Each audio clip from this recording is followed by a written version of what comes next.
राष्ट्रीय लोकदल के राष्ट्रीय अध्यक्ष चौधरी ओम प्रकाश चौटाला जी व वरिष्ठ राष्ट्रीय महासचिव चौधरी अभय चौटाला जी के नेतृत्व में तथा बीएसपी हरियाणा प्रदेश यूनिट आदि के भी अथक प्रयासों से आज माननीय चौधरी देवीलाल जी के जन्मदिन के उपलक्ष्य में सम्मान दिवस के रूप में हो रही इस विशाल महारैली में इकट्ठा हुए भारतीय राष्ट्रीय लोकदल व बहुजन समाज पार्टी के बने इस गठबंधन के सभी छोटे बड़े पदाधिकारी, नेता एवं कार्यकर्तागण, आज आप लोग माननीय चौधरी देवीलाल जी के जन्मदिन को इसे सम्मान दिवस के रूप में मनाने के साथ साथ यहाँ हरियाणा प्रदेश में विधानसभा के लिए हो रहे आम चुनाव में अपने बने इस गठबंधन के उम्मीदवारों के भी समर्थन में हमें सुनने के लिए यहाँ भारी संख्या में इकट्ठा हुए हैं, तो इसके लिए मैं आप सभी लोगों का हार्दिक दिल से आभार प्रकट करती हूँ। और जिनको अर्थात गठबंधन के उम्मीदवारों को कामयाब बनाने के लिए भारतीय राष्ट्रीय लोकदल के राष्ट्रीय अध्यक्ष चौधरी ओम प्रकाश चौटाला जी व वरिष्ठ राष्ट्रीय महासचिव चौधरी अभय चौटाला जी और इनके सभी साथीगण तथा बीएसपी के भी नेशनल कोऑर्डिनेटर श्री आकाश आनंद व यहाँ के संयोजक श्री रणधीर बेनीवाल और इनके भी सभी साथीगण पूरे जी जान से लगे और इस गठबंधन को इनेलो के राष्ट्रीय अध्यक्ष चौधरी श्री देवीलाल चौधरी श्री ओम प्रकाश चौटाला जी का भी पूरा समर्थन व आशीर्वाद प्राप्त है, जो हमारे बीच में यहाँ मौजूद भी हैं। और अब मैं यहाँ आपके हरियाणा प्रदेश में अपने इस गठबंधन की अपने बने इस गठबंधन की सरकार बनाने के संबंध में कुछ ज़रूरी बातें आप लोगों के सामने रखूं, लेकिन इससे पहले मैं माननीय चौधरी देवीलाल जी के जन्म दिवस पर इनको शत शत नमन व अपने हार्दिक श्रद्धा सुमन अर्पित करने के साथ ही इनकी देश व जन सेवा को भी पूरे तहे दिल से आदर सम्मान करती हूँ। हालांकि इनके बारे में वैसे आप लोगों को ये मालूम है कि ये देश के उप प्रधानमंत्री व हरियाणा प्रदेश के मुख्यमंत्री भी रहे हैं। साथ ही इन्होंने यहाँ के हरियाणा को अलग से राज्य बनाने में भी अपनी काफ़ी सक्रिय व निर्णायक भूमिका निभाई है। किसानों के हित के लिए इन्होंने काफ़ी संघर्ष व आंदोलन भी किया है, जिसमें वे जेल भी गए हैं। इसके पूर्व में देश की आज़ादी के लिए भी इनका सराहनीय योगदान रहा है, जबकि कांग्रेस के राज में लगी इमरजेंसी में इनको भी जेल में जाना पड़ा है।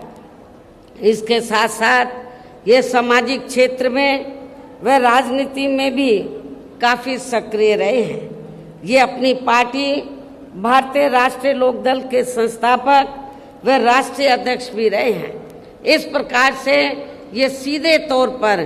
देश व आम जनता से जुड़े रहे हैं। ऐसे महान व्यक्तित्व वे अपने समय में खासकर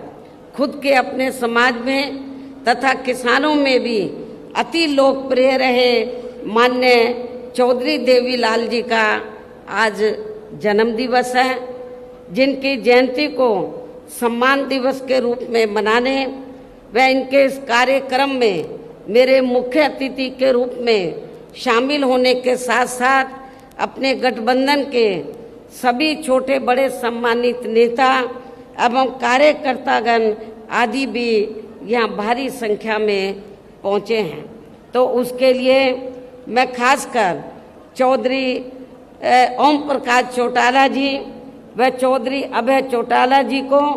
तथा इनके परिवार के सभी सदस्यों को व इनके सभी अनुयायियों व समर्थकों आदि को भी इस शुभ अवसर पर हार्दिक बधाई एवं शुभकामनाएं देती हूँ। जो ये लोग उनके बताए हुए रास्तों पर चलकर उनके कारवां को आगे बढ़ाने में पूरे जी जान से लगे हैं। और वैसे भी इस समय यहाँ विधानसभा के लिए हो रहे आम चुनाव में यदि बीएसपी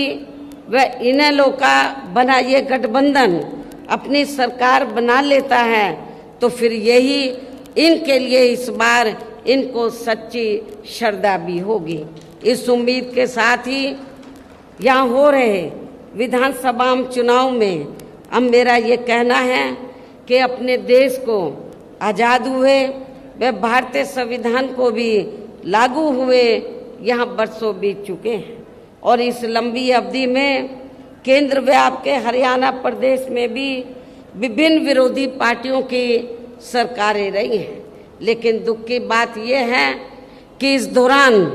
आपके यहाँ हरियाणा प्रदेश में भी अधिकांश विरोधी पार्टियों की रही सरकारों में सर्व समाज में से दलितों, आदिवासियों, पिछड़े वर्गों, मुस्लिम व अन्य धार्मिक अल्पसंख्यकों के साथ साथ गरीबों, मजदूरों, किसानों, व्यापारियों एवं अन्य मेहनतकश लोगों का भी पूर्ण रूप से विकास व उत्थान आदि नहीं हो सका है। जिनकी सरकारों की गलत नीतियों एवं गलत कार्य प्रणाली आदि को अभी ने और ज़्यादा आजमाने की जरूरत नहीं है। और इस मामले में विशेषकर दलितों, आदिवासियों व अन्य पिछड़े वर्गों के लोगों को मैं ये बताना जरूरी समझती हूँ कि इन वर्गों को परम पूज्य बाबा साहब डॉक्टर भीमराव अंबेडकर के कड़े संघर्ष एवं अथक प्रयासों से भारतीय संविधान के तहत मिले कानूनी अधिकारों में से खासकर सरकारी नौकरियों में जो आरक्षण की सुविधा मिली है तो उसे भी यहाँ शुरू से ही कांग्रेस पार्टी और अब बाद में बीजेपी व इनके गठबंधन दल तथा अन्य पार्टियों की भी रही सरकारों की जातिवादी सोच व मानसिकता के चलते इन्हें अभी तक भी आरक्षण का पूरा लाभ नहीं मिल पा रहा है। इन वर्गों के लोगों को अभी तक भी इन्हें आरक्षण का पूरा लाभ नहीं मिल पा रहा है और अब तो इनके इस आरक्षण को ये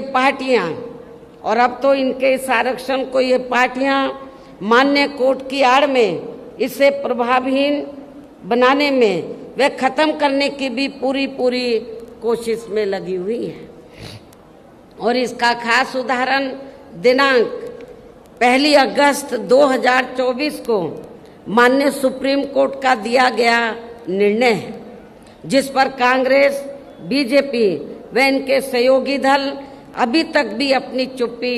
साधे हुए हैं। और इस संदर्भ में यदि केंद्र की भाजपा सरकार की व कांग्रेस की तथा इनके गठबंधन दलों की भी नीति व नियत साफ होती तो फिर ये सरकार माननीय सुप्रीम कोर्ट के आरक्षण को लेकर आए निर्णय में जिसमें कोर्ट ने एससी व एसटी के आरक्षण में वर्गीकरण व क्रीमी लेयर आदि को लागू करने की बात कही है, जो उसे खत्म करने व फिर करने की बात कही है तो उसे खत्म करने व फिर से पूर्व की स्थिति में लाने के लिए विशेष सत्र बुलाकर संवैधानिक संशोधन विधेयक जरूर लाती यदि इनकी नीयत साफ होती तथा उसे पास भी जरूर करवाती और इसके लिए पूरा विपक्ष मिलकर सरकार पर दबाव भी जरूर बनाता। और हम भी देखते हैं कि विपक्ष कितना दलितों और आदिवासियों के आरक्षण के साथ है, लेकिन ऐसा करना तो बहुत दूर की बात रही, बल्कि इन्होंने माननीय सुप्रीम कोर्ट के इस आए निर्णय पर कुछ भी खुलकर नहीं बोला है। और इस मामले में केंद्र की भाजपा सरकार व अधिकांश सभी विरोधी पार्टियां अभी तक भी चुप्पी साधे हुए हैं। इतना ही नहीं बल्कि अब SC/ST आरक्षण में वर्गीकरण व क्रीमी लेयर को भी लागू करने का ये कार्य माननीय सुप्रीम कोर्ट ने राज्य सरकारों के ऊपर ही छोड़ दिया है, जो अब अपने हिसाब से इसका पूरा राजनीतिक फायदा भी उठाएंगे। साथ ही इसकी आड़ में इन वर्गों को बांटकर इन्हें आपस में भी लड़ाएंगे। अर्थात अब ये पार्टियां फूट डालो व राज करो की नीति का भरपूर फायदा उठाएंगे, जबकि संविधान के मुताबिक किस जाति को SC व ST की सूची में शामिल करना है के बराबर ही रह जाएगा। और अब कांग्रेस के श्री राहुल गांधी ने तो विदेश में जाकर इनके सभी आरक्षण को ही आगे वक्त आने पर खत्म करने का ही ऐलान कर दिया है। लेकिन जब वो भारत में रहते हैं और खास तौर से भारत में रहते हैं और उनको लगता है कि किसी राज्य में चुनाव हो रहा है, तो फिर इधर आकर वो गिरगिट की तरह रंग बदल लेते हैं और क्या बोलते हैं इधर आकर कि हम आरक्षण के पक्ष में हैं। बाहर जाकर वो बोलते हैं हम आरक्षण को खत्म करना चाहते हैं इंडिया में SC/ST के, और इधर आकर बोलते हैं कि हम आरक्षण के पक्ष में हैं। आप इसको कांग्रेस की क्या नीति समझेंगे? ये कांग्रेस की दोहरी नीति है, ये स्पष्ट नीति नहीं है। ये भी आप लोगों को समझना चाहिए। तो ऐसी कांग्रेस पार्टी जो SC/ST के आरक्षण के बारे में कहती कुछ है और करती कुछ है, तो आपको इस पार्टी को जो इस बार हरियाणा में तो विधानसभा का आम चुनाव हो रहा है, इस चुनाव में खास तौर से दलितों को इनको सबक सिखाना बहुत जरूरी है। इसलिए इन वर्गों के लोगों को बाबा साहब डॉक्टर भीमराव अंबेडकर द्वारा जो इन्हें आरक्षण का ये संविधानिक अधिकार मिला है, ये कोई कांग्रेस ने नहीं दिया है। ये परम पूज्य बाबा साहब डॉक्टर अंबेडकर ने SC/ST वर्गों के लोगों को जो आरक्षण की सुविधा दिया है, ये संविधानिक अधिकार परम पूज्य बाबा साहब डॉक्टर अंबेडकर ने आप लोगों को दिया है। तो इसे बचाने के लिए अब इन सभी विरोधी पार्टियों को यहाँ आपके हरियाणा प्रदेश में हो रहे विधानसभा आम चुनाव में कतई भी अपना वोट नहीं देना है। यदि आप लोगों को इससे बचाना अपने आरक्षण को, तो आप लोगों को कांग्रेस BJP एंड कंपनी के लोगों को कतई भी अपना वोट नहीं देना है। जो अभी तक भी माननीय सुप्रीम कोर्ट के इस आए निर्णय के संदर्भ में कुछ भी खुलकर बोलने के लिए तैयार नहीं है। ऐसी स्थिति में अब इन वर्गों को इस चुनाव में अपने बने इस गठबंधन की सरकार बनाकर इसे लागू होने से तब तक लटकाकर व रोक कर रखना है जब तक केंद्र की सरकार कोर्ट के इस निर्णय को संवैधानिक संशोधन के जरिए खत्म करके इसे पुरानी स्थिति में बहाल नहीं कर देती है। इसको आपको राज्यों में पास नहीं होने देने का, इसको लटका के रखना है सुप्रीम कोर्ट के जजमेंट को, निर्णय को। कब तक? जब तक केंद्र की सरकार कोर्ट के इस निर्णय को संवैधानिक संशोधन के जरिए खत्म करके इसे पुरानी स्थिति में बहाल नहीं कर देती है। और इसके लिए अब आप लोगों को इस चुनाव में या उन सभी विरोधी पार्टियों को सत्ता में आने से जरूर रोकना है जो माननीय सुप्रीम कोर्ट के आए इस निर्णय के पक्ष में है, समर्थन में है। और इनके स्थान पर अब आपको एक तरफा अपना वोट केवल BSP व इनेलो के बने अपने इस गठबंधन को ही देना है, ताकि सत्ता में आकर यहाँ आपके स्टेट में, आपके हरियाणा प्रदेश में माननीय सुप्रीम कोर्ट के आए इस निर्णय पर कुछ हद तक अंकुश लगाया जा सके। जब तक पार्लियामेंट में ये संशोधन बिल पास नहीं होता है, तो कम से कम ये गठबंधन की सरकार बनती है, तो हम उसको लागू नहीं होने देंगे, इसको लटका कर रखेंगे। तो ये इसके लिए आप लोगों को अपने गठबंधन की सरकार बनाना बहुत जरूरी है। इतना ही नहीं बल्कि यहाँ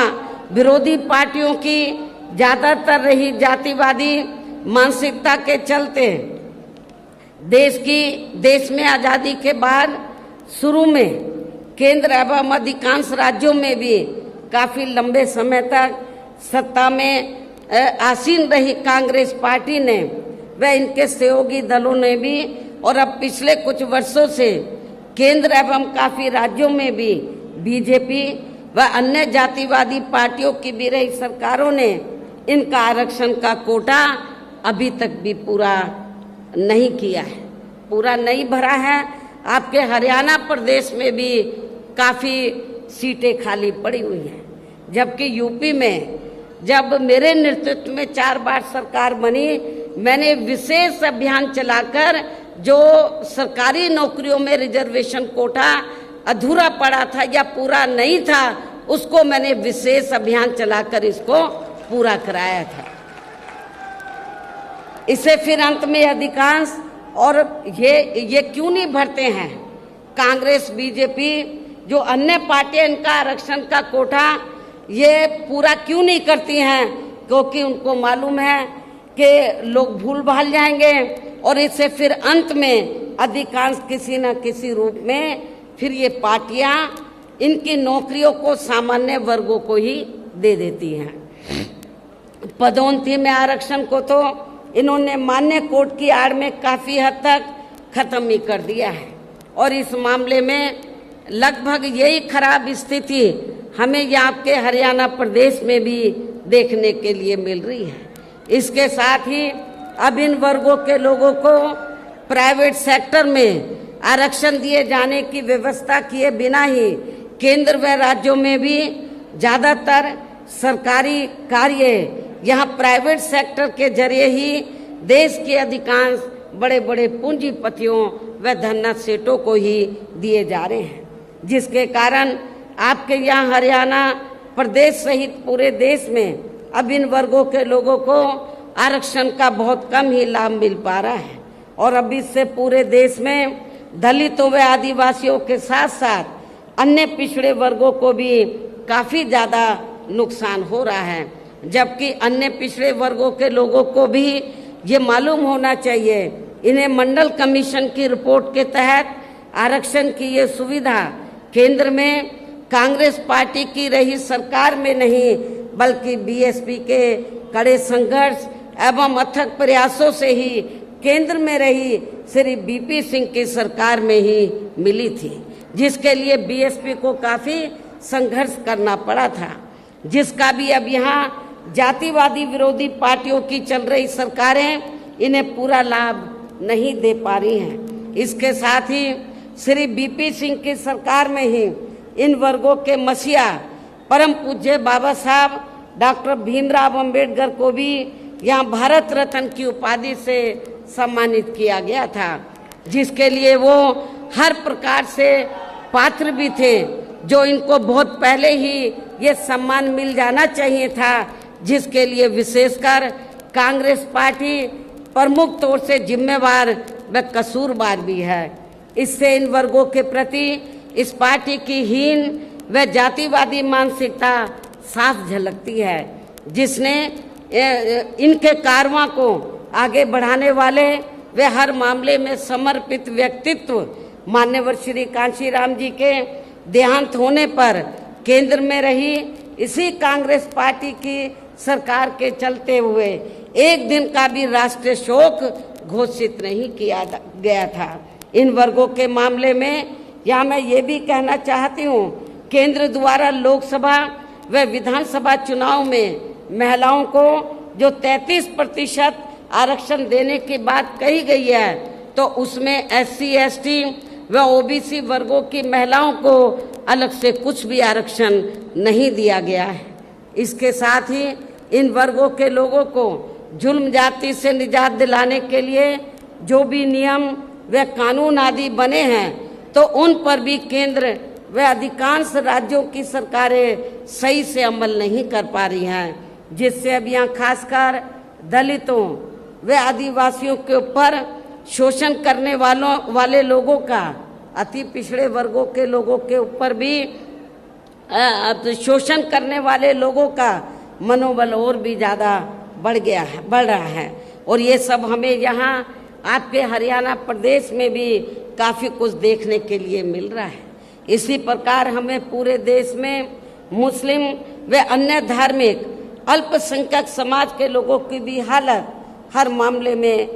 कोई खास अच्छी नज़र नहीं आती है। इतना ही नहीं बल्कि अपर कास्ट समाज में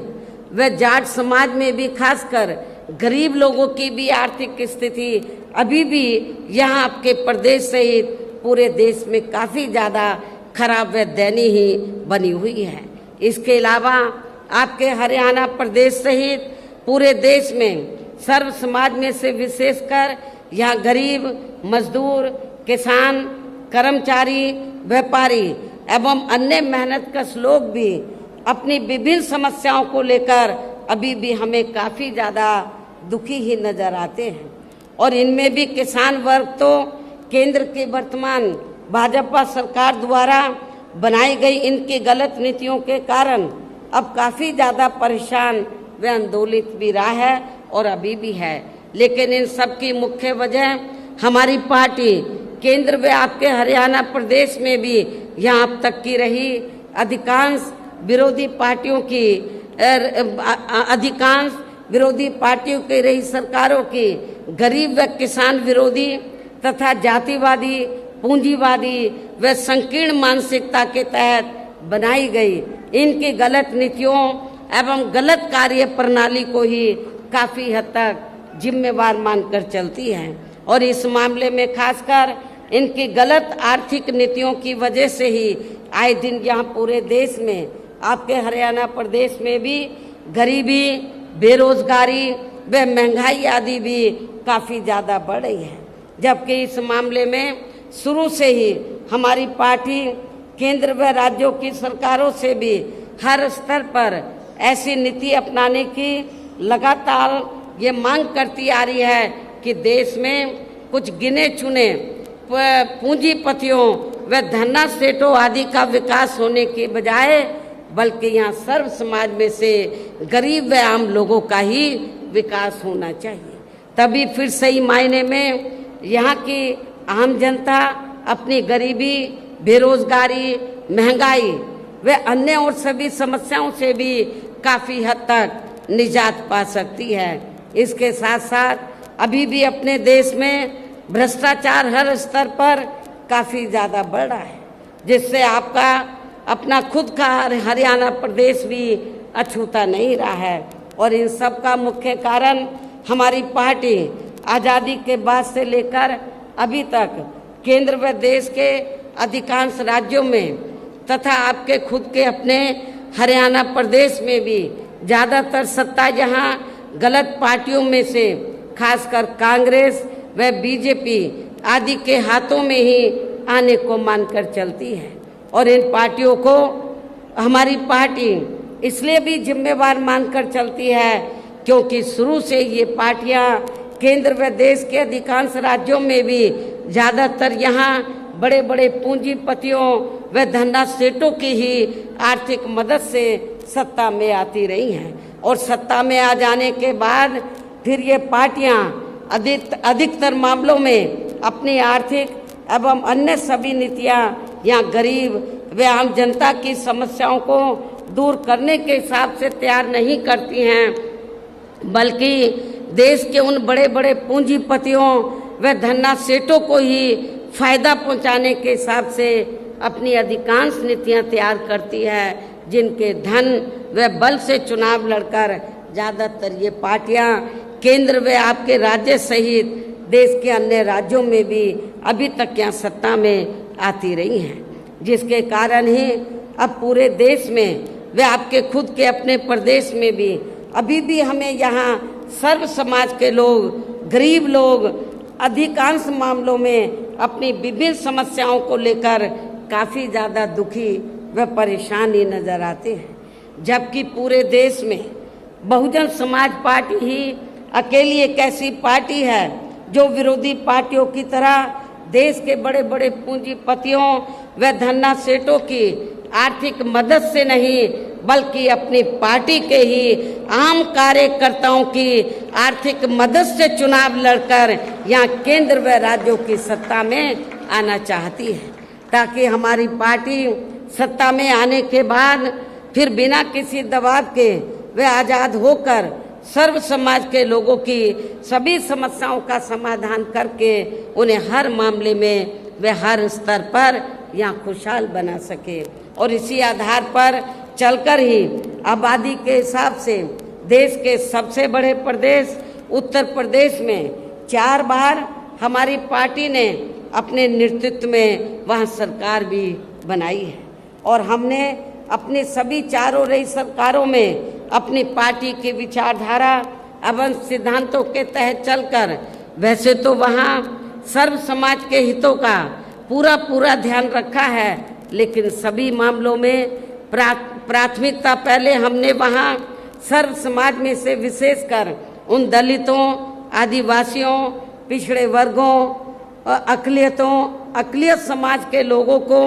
तथा गरीब एवं असहाय लोगों को ही दी है, जिनकी वहाँ हर मामले में व हर स्तर पर सभी विरोधी पार्टियों की रही सरकारों में उनकी हीन, जातिवादी, संकीर्ण व पूंजीवादी सोच होने के कारण काफ़ी ज़्यादा उपेक्षा की गई है। इसके अलावा हमारी पार्टी की रही सरकार ने वहाँ विभिन्न क्षेत्रों में लगे लोगों के साथ साथ छात्रों, युवाओं, महिलाओं व बुजुर्गों आदि के हितों में भी अनेकों महत्वपूर्ण व ऐतिहासिक कार्य किए हैं, जिनसे उन्हें काफ़ी ज़्यादा लाभ पहुंचा है। और इतना ही नहीं, आपके हरियाणा प्रदेश में तो कांग्रेस केवल थोड़ी सी जगह देने की बात करती है। जो आवासहीन लोग हैं, जिनके पास अपने ज़मीन नहीं है घर बनाने के लिए, वो थोड़ी सी कुछ गज देने की बात करती है कि ये ज़मीन हम यहाँ के गरीब लोगों को देंगे। लेकिन आपको जानकर खुशी होगी कि जब उत्तर प्रदेश में बीएसपी की सरकार थी तो हमारी पार्टी की सरकार ने केवल उनको खाली ज़मीन नहीं दी, बल्कि ज़मीन पर उनके 2-2 कमरों के पक्के मकान भी सरकार की ओर से फ्री बना कर दिए थे। और जहाँ पर इनको ये पक्के मकान बना कर दिए, उनकी बस्ती डेवलप की,